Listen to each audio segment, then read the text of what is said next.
Selamat pagi dan salam sejahtera. Berjumpa lagi kita di hari yang baru dalam Sejahtera Asia bersama dengan saya Jonathan Ting dan Cantik. Hari Jumaat 12 Mac 2021 bersiaran langsung di TVS saluran 122 Astro dan My Freeview. Macam biasa, selama 1 jam kami akan bersama anda dan pastikan anda teruskan kesetiaan anda bersama dengan kami sehinggalah ke penghujung rancangan. Baik Cantik, apa khabar Cantik? Sihat. Cantik hari ini. Sama lah baju kita macam kita nak pergi dah bersidang, macam nak masuk DUN.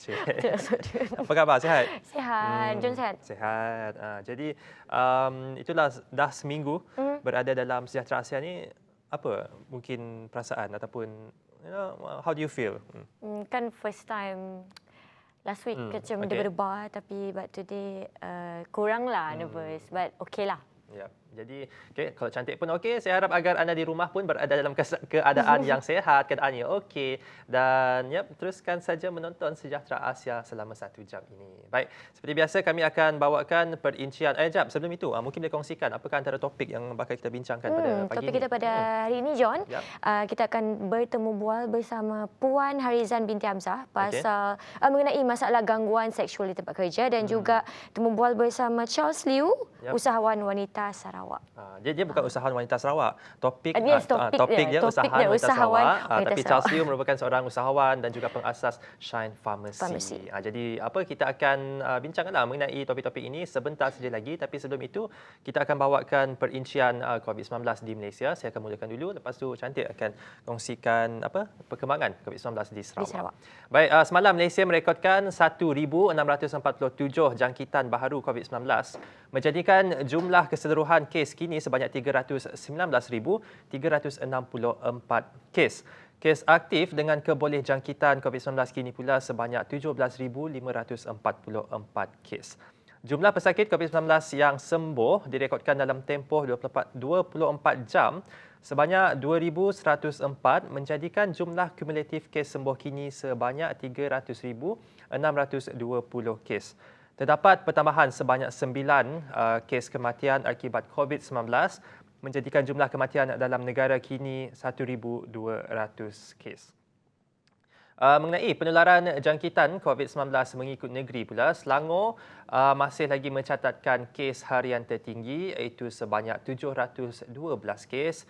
Diikuti Johor 170 kes, Pulau Pinang 169 kes dan Sarawak 168 kes. Dan untuk perincian COVID-19 ataupun perkembangan COVID-19 di Sarawak pula mungkin Cantik, sila kongsikan. Terima kasih John. Dan saya akan mulakan perkembangan COVID-19 di Sarawak pula. Semalam terdapat 168 kes baru yang dikesan. Antara daerah yang melaporkan kes yang tertinggi adalah daerah Sibu dengan 49 kes, Bintulu 37 kes, 37 kes, Miri dan Betong masing-masing mencatat 19 kes, Kuching 12 kes, Kapit dan Meradong 10 kes, manakala Bau dan Julau 4 kes, Mukah 3 kes dan Limbang 1 kes. Dan ini menjadikan jumlah keseluruhan meningkat kepada 11,878 kes. Dan hari ini juga John, terdapat 264 kes baru yang telah pulih hari semalam, yang dibenarkan discharge dari hospital di Sarawak yang menjadikan keseluruhan kes positif COVID-19 yang sembuh atau dibenarkan discharge meningkat kepada 9,388 orang di Sarawak. Dan diharap semua kita mematuhi SOP yang telah ditetapkan supaya rantaian COVID-19 ini terputus. #kita jaga kita. Dan perincian berita seterusnya mungkin John boleh kongsikan John? Untuk perincian berita seterusnya mengenai program imunisasi COVID-19 kebangsaan. Tapi ini untuk di Sarawak lah. Menurut Timbalan Ketua Menteri Datuk Ahmad Douglas Ugah Embas, fasa kedua program imunisasi COVID-19 kebangsaan dijangka bermula bulan hadapan.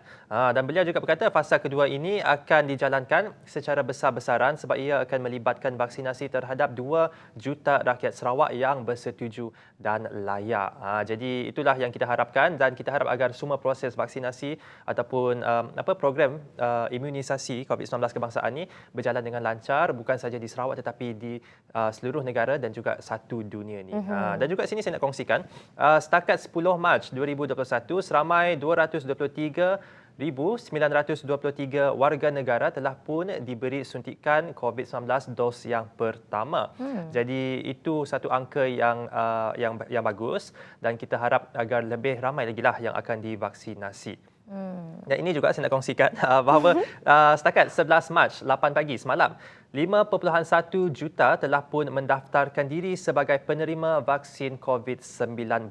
Jadi kepada anda yang mungkin belum lagi mendaftarkan diri sebagai penerima vaksin COVID-19, anda boleh lakukan pendaftaran melalui yang pertama melalui aplikasi MySejahtera, yang kedua melalui laman sesawang vaksincovid.gov.my, dan yang terakhir sekali anda boleh hubungi talian 1-800-888-828. Jadi ini adalah pentinglah untuk kerajaan mengumpul maklumat kepada anda yang berdaftar ini supaya kerajaan ataupun pihak yang bertanggungjawab boleh susun atur bilakah kita punya turn untuk mengambil vaksin dan sebagainya, fasa-fasa, dan ini penting sebenarnya pendaftaran ini supaya proses vaksinasi dapat berjalan dengan lancar dan tak ada halangan lah. Jadi kalau yang belum daftar tu, daftarlah diri sebagai penerima vaksin COVID-19. Baik, perincian berita seterusnya. Dan perincian berita yang seterusnya mengenai kerugian jutaan ringgit dalam dunia hiburan. Pandemik COVID-19 telah mengubah landscape kerja serta banyak kehidupan warga dunia sekarang, John. So, tidak terkecuali saya lah. Betul. So, macam cantik seorang penyanyi, banyak lakukan kerja-kerja luar sebagai seorang penyanyi dan sebagainya. Jadi terkesan. Okay? Terkesan jugalah. So, selain menambah beban lah kepada cabaran yang dipikul sekarang ni, menurut pelakon, pengarah dan penerbit tersohor negara, Puan Sri Tiara Jacquelina, buat masa ini persembahan pementasan tidak sama seperti dululah. Selain memerlukan kreativiti luar, maksudnya macam luar biasa lah dalam setiap penyampaian, dan beliau juga mengakui telah kerugian berjuta ringgit ketika beliau dalam usaha membawa Puteri Gunung Ledang The Musical, dan juga berharap agar selepas ini pihak kerajaan memberikan penjelasan terperinci lah untuk memastikan kelancaran pembukaan industri seni dan kreatif berjalan dengan lancar, memenuhi garis panduan yang ditetapkan.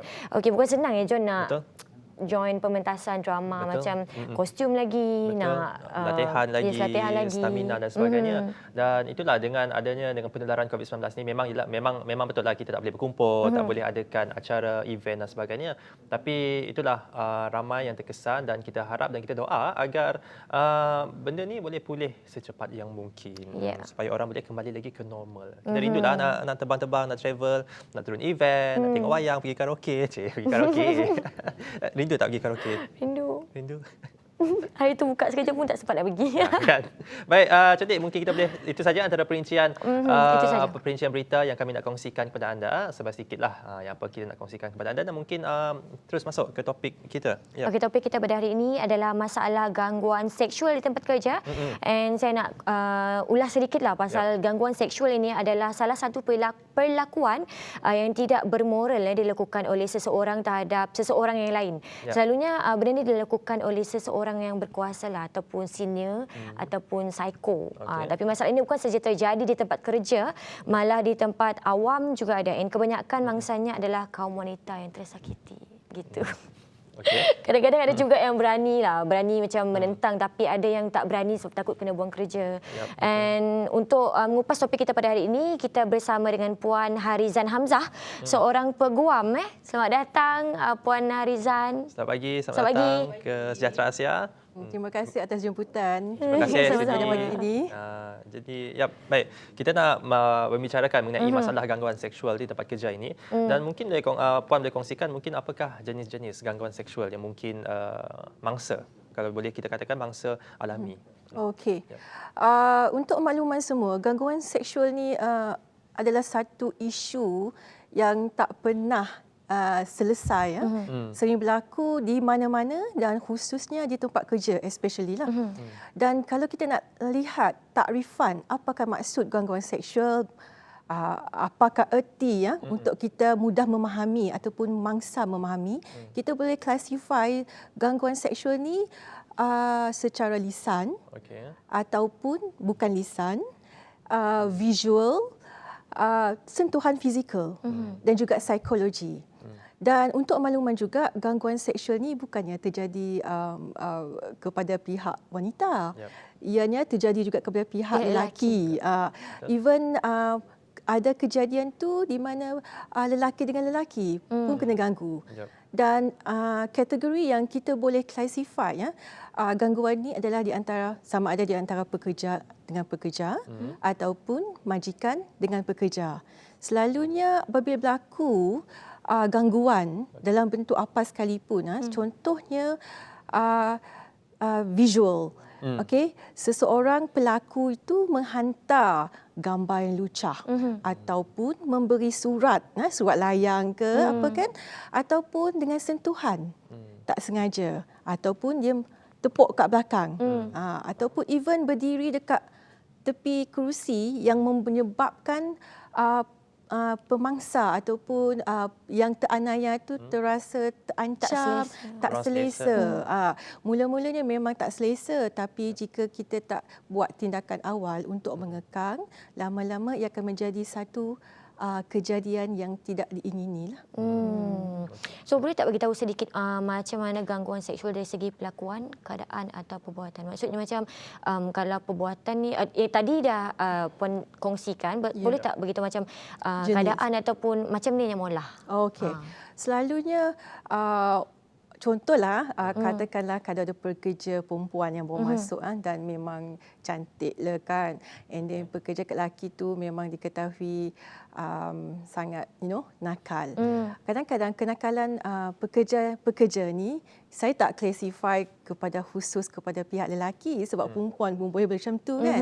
Jika kenakalan tu melampaui batas, contoh dia start nak pergi mendekati tanpa niat yang betul, ataupun sengaja mendekatkan diri menyebabkan adanya penggeseran ataupun penyentuhan secara fizikal. Yang tu kita boleh kategori, sebab kelamaan pelaku ini mempunyai niat yang tak baik dan menyebabkan pemangsa tu berasa tak tenteram. Dan kalau tak tenteram tu better buat laporan. Dari segi visual, lisan tu bercakap over the phone. For example, kalau majikan dia mempunyai kepentingan peribadi lah, quote unquote, terhadap pekerja yang dia spesifik, yang dia suka lah. Might be you follow I kat sini, we do something. Might be keep on harassing. So keadaan macam tu kita boleh classify sebagai satu keadaan yang dilakukan dengan sengaja untuk mendapatkan sesuatu oleh pihak yang lebih tinggi lah, iaitu majikan lah kepada dia punya superior. Mungkin boleh kongsikan juga apakah tindakan yang boleh dilakukan oleh pemangsa ni kalau jika keadaan ini berlaku, jika pemangsa mengalami sama ada gangguan seksual dari segi fizikal, sentuhan fizikal, ataupun secara lisan ataupun secara visual, perkara pertama yang boleh dilakukan adalah try to avoid lah. Cuba dulu sebelum kita melibatkan pihak ketiga. Katakan setelah melibatkan pihak ketiga, sebelum melibatkan pihak ketiga tak juga berkesan. So you have to gather the evidence first lah. Jadi seterusnya lapor kepada majikan. Okay?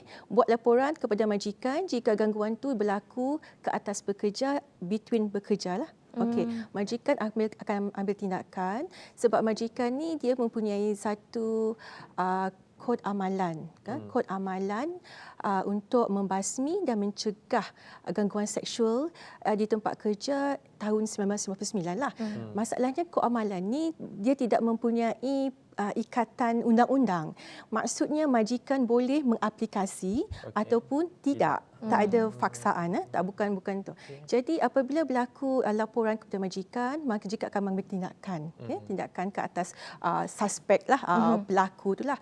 Dan katakanlah peringkat tu diselesaikan dengan bagus, alhamdulillah. Tapi jika tak dapat diselesaikan dengan bagus, mungkin tidak ada bukti yang mencukupi, mungkin pemangsa boleh membuat laporan polis.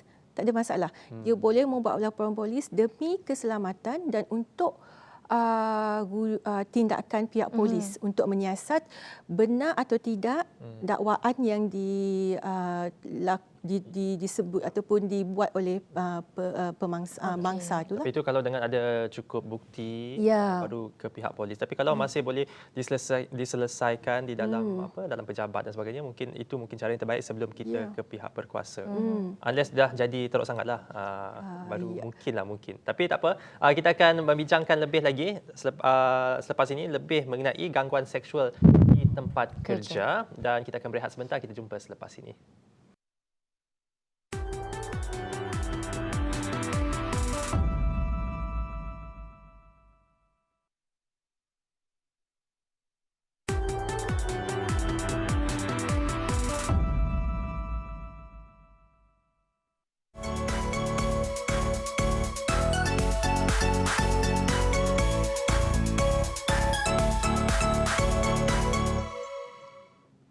Kembali lagi bersama dengan kami dalam Sejahtera Asia. Terima kasih kepada anda yang masih lagi setia, dan kepada anda yang mungkin baru saja membuka televisyen, selamat pagi kami ucapkan. Baik, topik kita pada pagi ini gangguan seksual di tempat kerja, dan untuk itu kita masih lagi bersama dengan Puan Harizan binti Hamzah, seorang peguam bela yang mungkin familiar dengan kes-kes sebegini. Dan Puan, kita nak tanyalah, apakah macam tadi Puan dah kongsikan antara beberapa tindakan yang boleh diambil. Tapi apakah tindakan selain daripada yang disebutkan sebelum ini? Okey. Baiklah. Selain daripada tindakan kita pengadu tu melapor kepada pihak polis ataupun pihak majikan, pengadu tu boleh juga memfailkan saman sivil di bawah undang-undang TOT untuk mendapatkan ganti rugi. Dan untuk makluman, pada tahun 2016 ada satu kes tu. Kes tu di mana pelaku yang memfailkan sama malu ke atas pengadu sebab kejadian sexual harassment ni berlaku di salah sebuah organisasi yang agak besar di Malaysia, dan disebabkan tindakan tata tertib dikenakan dengan menempatkan pelaku tu transfer ke tempat lain menyebabkan dia malu kan. Jadi dia buatlah saman di mahkamah, dan mahkamah mendapati dan apabila pemangsa tu yang kena saman tu membuat counter claim ataupun saman balas untuk sexual harassment, dia menang kes. Dan pengadu ni tak berpuas hati, dia buat aduan ataupun dia buat appeal rayuan di Mahkamah Tertinggi, sehinggalah pada tahun 2016 kes ni didengar di Mahkamah Persekutuan, dan diputuskan memang mahkamah mengiktiraf ganti rugi untuk sexual harassment. Dan untuk makluman semua, kes ini adalah di bawah kes Muhammad Rizwan Abdul Razak berlawan dengan Cik Asmah. This is very good case to be followed lah. Dan untuk makluman juga, yang sexual harassment pun, on yang offence ni pun dekat Malaysia ni dia tak ada peruntukan yang khas, yang khusus untuk merangkumi aspek sexual harassment ni tingkat laku apa. Dekat Malaysia ni yang kita boleh guna cuma kanun keseksaan, Akta 574. Mungkin bagi pandangan Puan sendiri, mungkin kenapa belum lagi ada yang khas untuk gangguan seksual ni?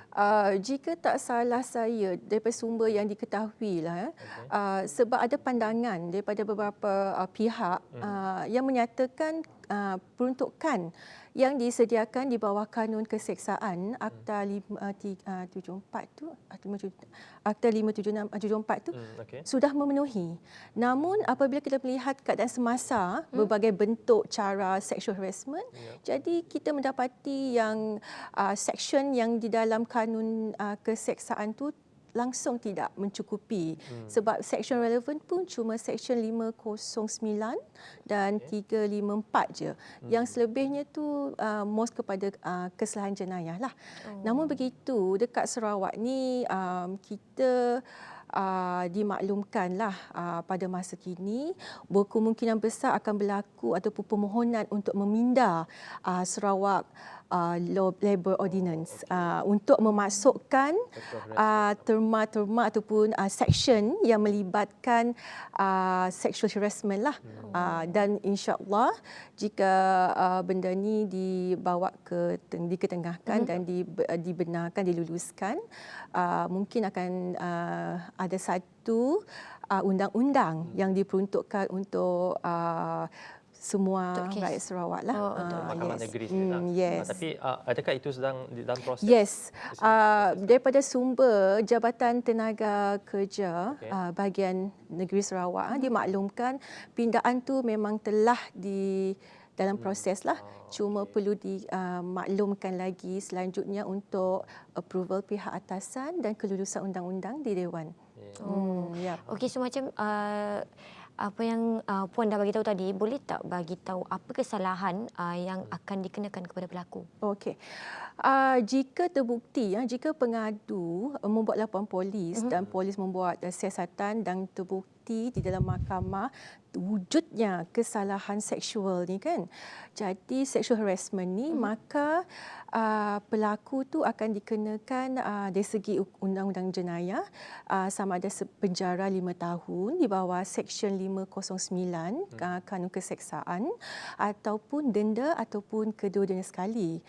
Tapi jika kelakuan sexual harassment ni melibat kepada terus menuju ke pencabulan, pencabulan kehormatan, maka kesalahan ini akan harus dibukti di bawah Seksyen 354 Kanun Keseksaan, yang mana jika sabit kesalahan, pelaku ni akan dikenakan penjara 10 tahun maksimum ataupun didenda ataupun kedua-duanya sekali.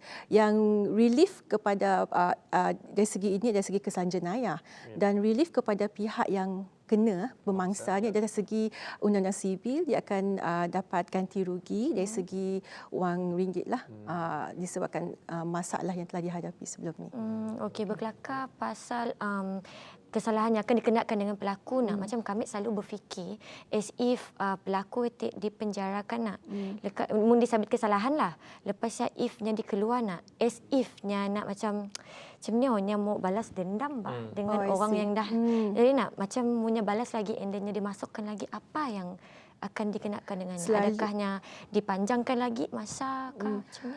Selalunya mun berlakulah keadaan macam nak mahkamah akan melihat jugalah pun rekod previous record kan.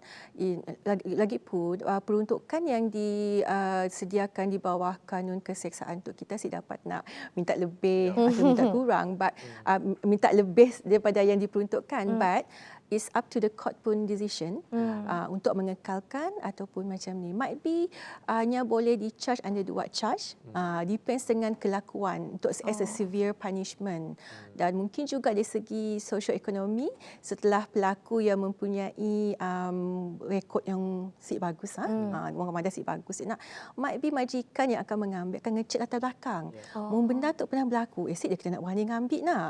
Macam ni lah. Okay, mungkin Puan boleh kongsikan mungkin apakah antara kes yang mungkin paling maybe paling teruk yang mungkin Puan pernah terima?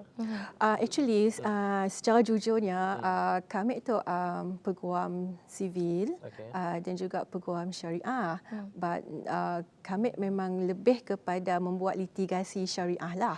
And then in terms of civil, kami mula on paperwork documentation, but I don't do criminal case, just previous years sajalah. Jadi ini dimasukkan dalam criminal cases. Yes. Sebab kita belum lagi ada yang khas untuk offences sexual harassment tu adalah satu kesalahan jenayah. Yang mana ganti rugi boleh diambil oleh pihak ganti rugi boleh diklaim ataupun dituntut di mahkamah sivil oleh pihak yang mengadulah mangsalah sebagai reliefnya, dan juga bunnya kena cas atas kesalahan jenayahnya pun senang hatilah pemangsa yang pelaku yang diberi ajaran untuk nyiasat maulah lagi lah.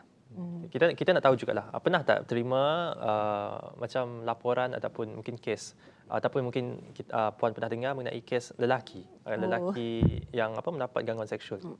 Nak menerima kes dari klien yang mengadu pasal tu memang saya ada secara jujur lah.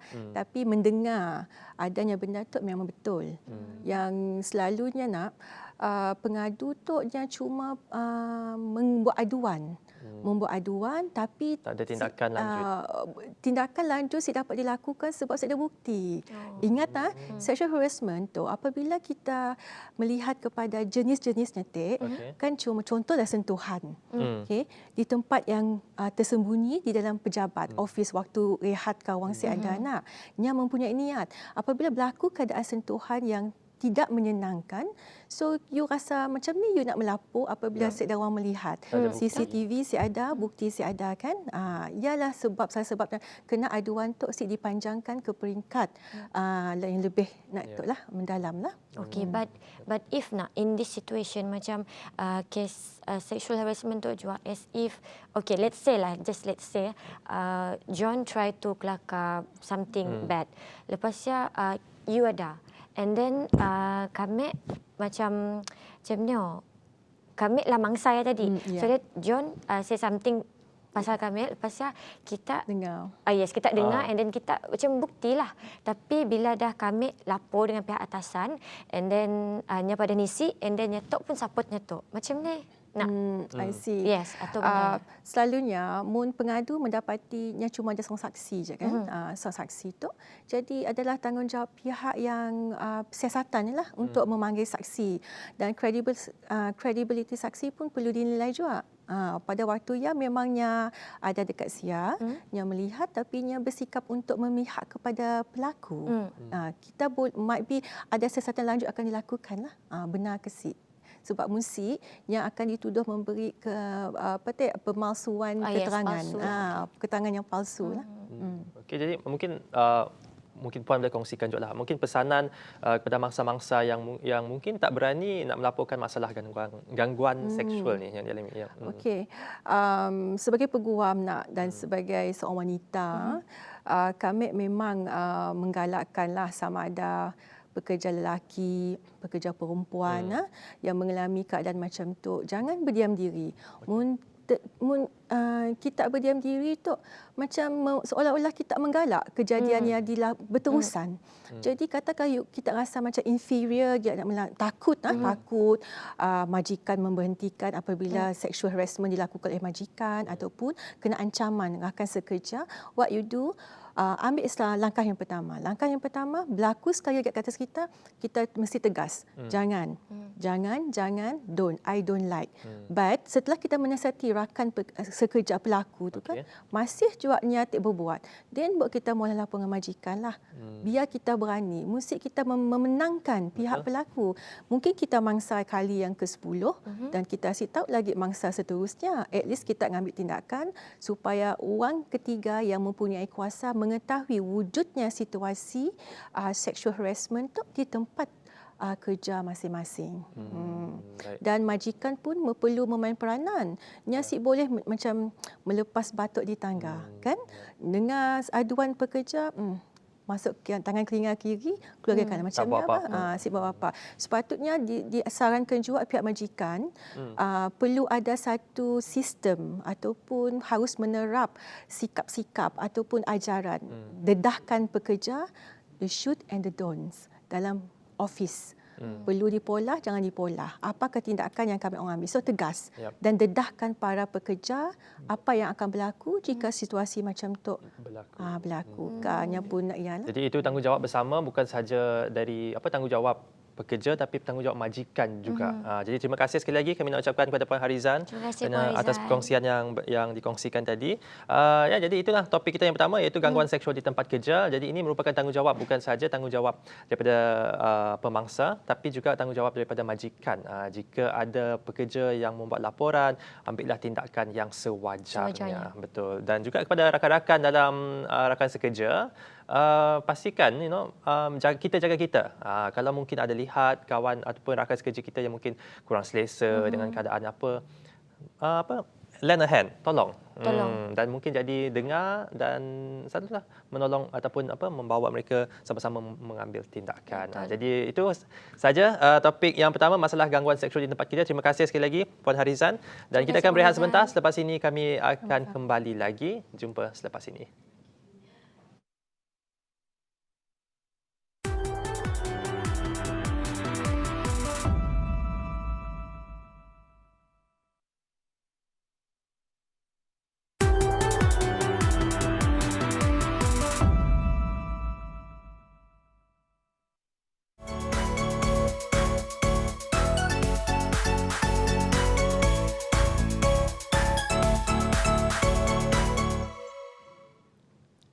kembali lagi kita bersama dengan Jonathan Ding dan Cantik di Sejahtera Asia. Tadi kita mengupas mengenai masalah gangguan seksual di tempat kerja bersama Puan Harizan binti Hamzah. Dan sekarang kita akan ke topik seterusnya bersama dengan Encik Charles Liu. Kita akan mengupas mengenai usahawan wanita Sarawak. Yep. John? Yep. So, Hai Charles, selamat pagi. Selamat datang. Selamat datang ke Sejahtera Asia. Thank you for having me. Ya, thank you for being with us too. Okey, dan pada pagi ini kita akan membicarakan mengenai usahawan wanita Wanita Sarawak. Sarawak. Dan untuk sedikit pengenalan lah. Okay, Charles merupakan seorang usahawan dan juga seorang merupakan pengusaha Shine dan Pharmacy. apa tadi? Tak, apa perkataannya? I forgot the word. Founder lah, Oh, founder. yes, Pengasas pengasas. pengasas Pengasas. Shine Pharmacy. Selamat pagi. Selamat pagi. Selamat pagi. Ya, dan okey, dan topik kita nak cakaplah mengenai usahawan wanita ni, dan mungkin Charles boleh kongsikan apakah sifat ataupun kualiti yang perlu ada oleh seorang wanita untuk menjadi usahawan ni. Yeah. Okay. Pada pendapat saya, Yep. a lot of people they talk about qualities, right? So I can so easily just sit here and tell you maybe ketabahan ka, kesabaran ka, but I don't believe in that because I can't just say to you, Cantik, be more tabah, and then tomorrow you wake up and more tabah.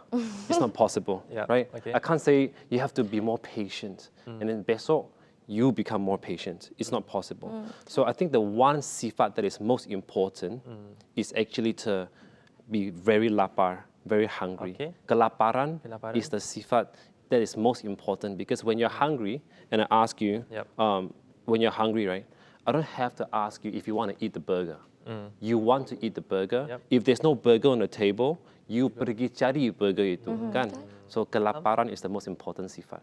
So dalam perniagaan ni adalah kelaparan untuk you want your business to be good. You Yes. are hungry for Kelaparan, success. there's you need a reason Yep. to do it. That reason will make you hungry. Some people say, I want what's best for my children, what's best for my family. If you are hungry enough that you want to build a home for them, Yep. that kelaparan will drive you to succeed. apa yang kita nak, kita mesti kejar. Absolutely. Itulah kelaparan yang kita nak kejar tu. Okay, dan mungkin Charles, mungkin you boleh kongsikan apakah nasihat anda kepada wanita yang bekerja di sebuah syarikat yang ingin menjadi usahawan. Okay. Yeah. If they are working in a syarikat and Okay. they want to be usahawan, they can start right away. Because I want to contrast entrepreneur, Okay. that's usahawan kan. There's another word, it's called intrapreneur. Intrapreneur is for you to be an entrepreneur inside a syarikat without the risiko of, if you yeah, come out to be an entrepreneur, right? You need a lot of model, you need a lot of cash, you need a lot of time. Intrapreneur, you become an entrepreneur inside the syarikat, you add value to the syarikat itu, kan? And when your boss sees that, oi, Jonathan's idea is amazing, right?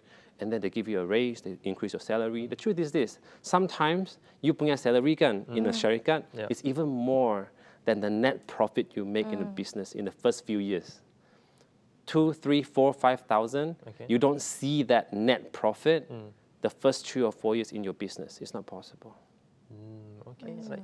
Okay, this one would be probably a more personal question. Yes. I know Shine Pharmacy started from quite small, Yes. one shop, and now it's expanded Yeah. quite well, I would say. Yeah. What was your strategy, or like how did you go along that way? I think the best advice I can give Yeah. is we never tried to make money. We always tried to make meaning. Making meaning, something I shared with a lot of people in the past when I've given talks or whatever. Because when you try to make meaning, right, you can wake up at 6 o'clock in the morning.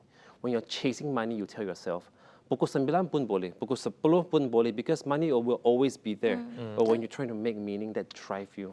And so when you try to make money, right, a pelanggan goes to your shop. Okay. They can feel that you are trying to make money from them. Selesema, they go to a place, they make you spend 80, 90 ringgit.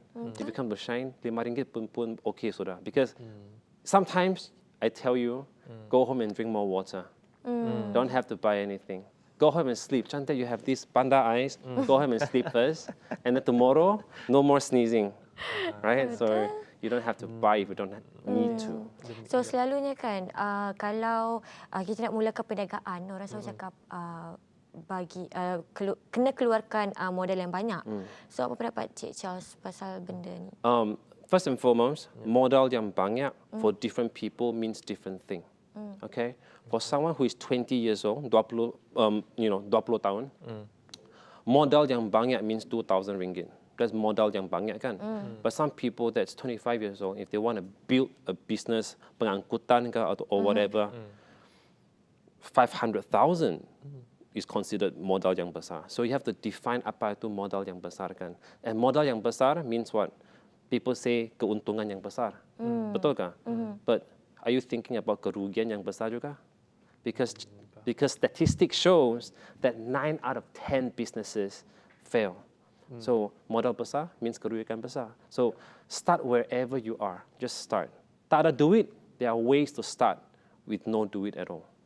Right? So find a way. Mungkin perlu lapar. Lapar mencari jalan, mencari solusi.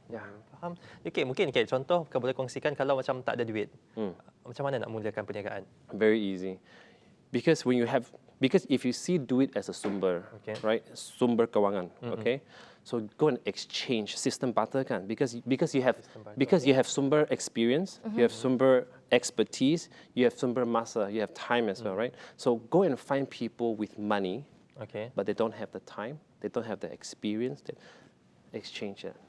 So let them Exchange invest of sumber, absolutely. Exchange in sumber. Faham? Jadi itulah sangat perkongsian yang apa begitu bermakna. Mungkin ada lari topik sedikit, tapi tak apa. Selepas ini kita akan cuba kembali lagi ke topik iaitu usahawan wanita. Iaitulah kita nak mendorong wanita, lebih lagi wanita untuk menceburi dalam bidang perniagaan ini. Dan itulah kita akan berehat sebentar. Selepas ini kita akan kembali lagi.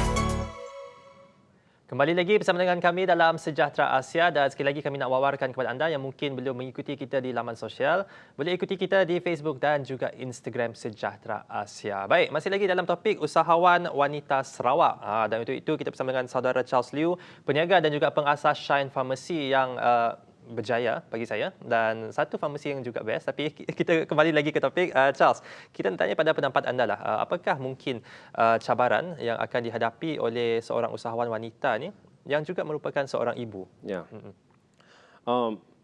I think the number one challenge is actually to find keseimbangan. You have to find the balance, right? But even more important is actually to have a partner that supports you, that understands you. Right? Seorang suami yang supportive will make your job a lot easier. Because if your suami says, that's your wife and that's my wife, stay at home, look after the kids. If you want to, be a usahawan, be a usahawan from home or whatever. Here's the thing. A lot of usahawan can start from home. Boleh. But if you say you must stay at home, it's a different thing altogether because it becomes a mental block. You know what I mean? So finding a partner that really supports you is extremely important. So here's the thing, right?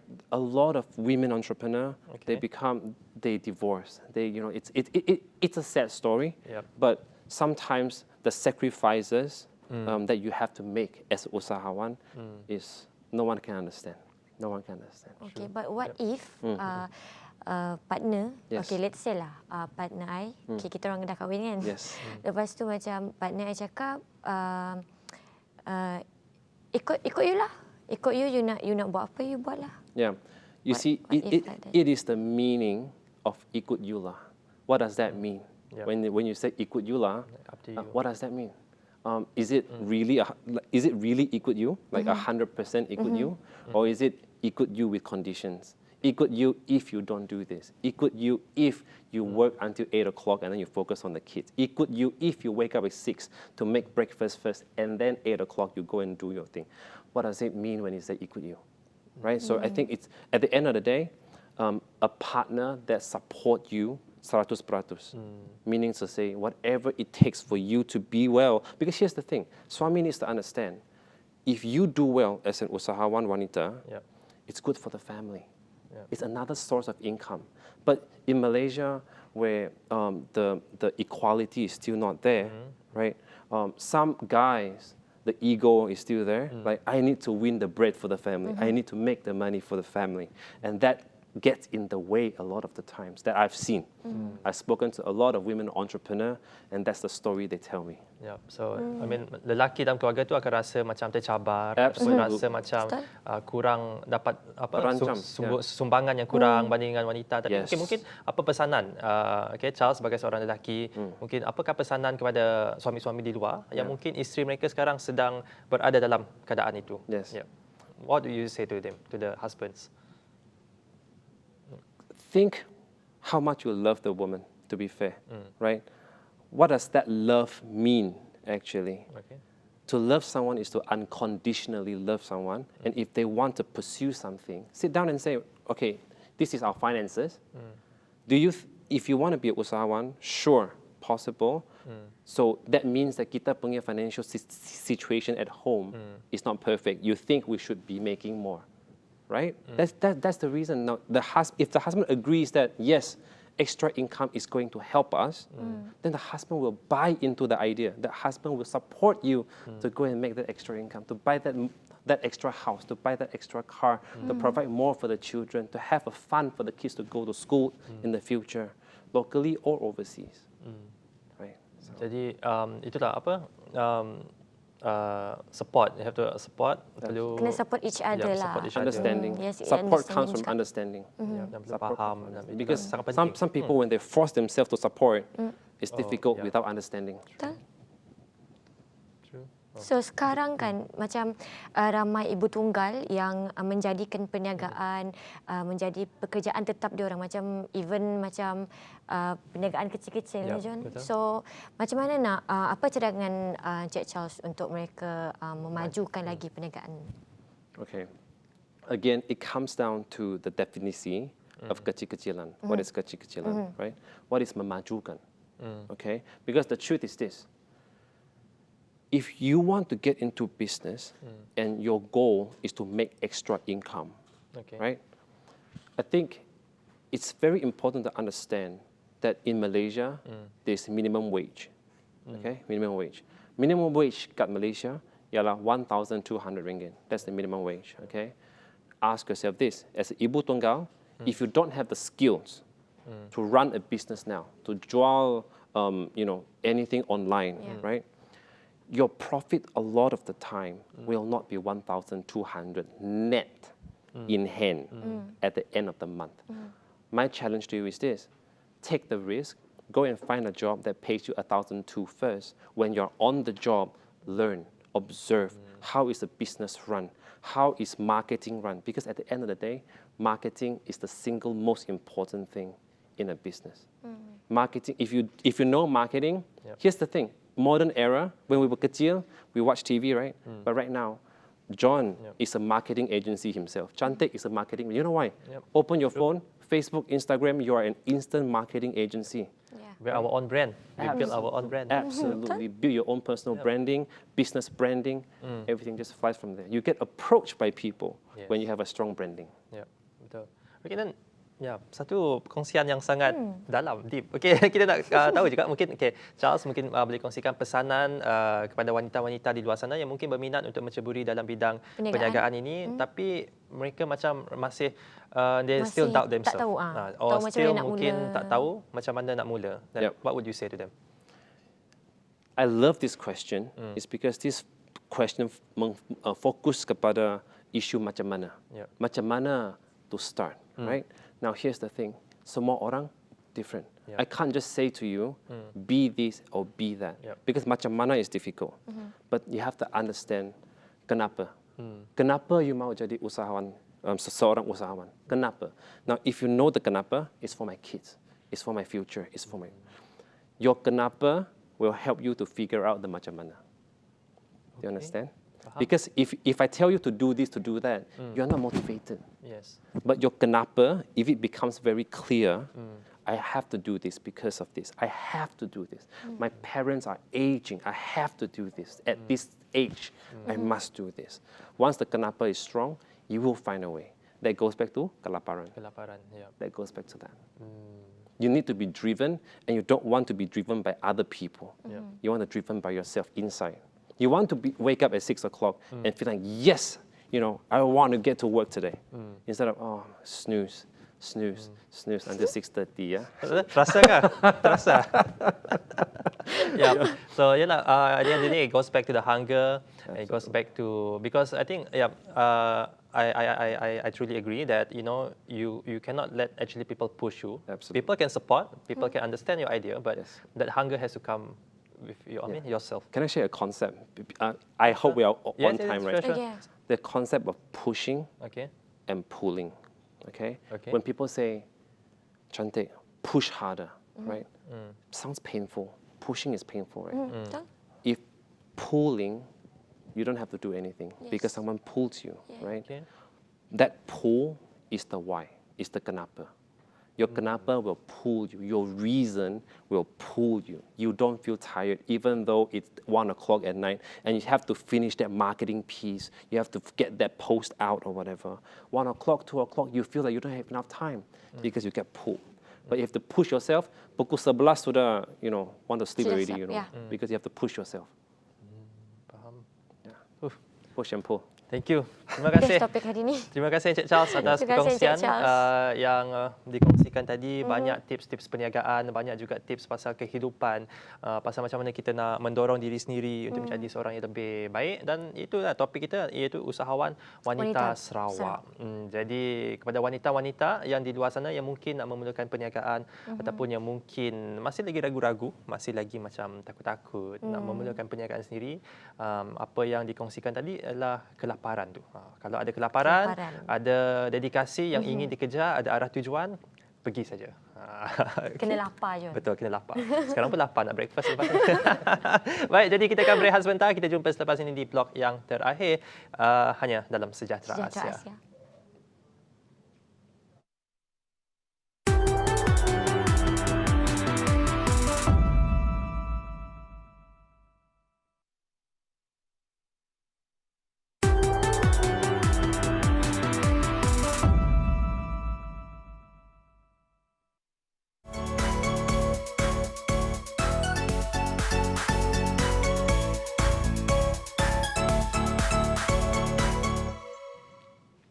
Terima kasih kembali lagi bersama dengan kami dalam terima kasih apa kata aku tu.